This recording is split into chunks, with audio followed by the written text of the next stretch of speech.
Hi, this is Dr. Serena Satcher. I'm talking about stress this month.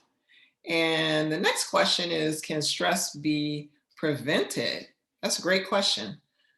Stress can definitely be decreased, and we can avoid stress by adopting as much stability in our life as possible and having good lifestyle habits, like I mentioned previously.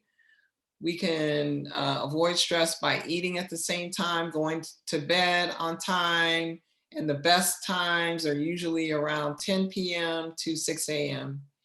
Exercising regularly, but not too strenuously. Spending time in nature with our skin in contact with the ground or soil, that's called grounding. Spending time on the ocean or in the forest where we can get negative ions from the air. Consider exploring relaxation practices that benefit us, like spending quality time with loved ones, trying relaxation, meditation, prayer, energetic therapies, listening to music, participating in mind body exercises like Tai Chi, and creating art.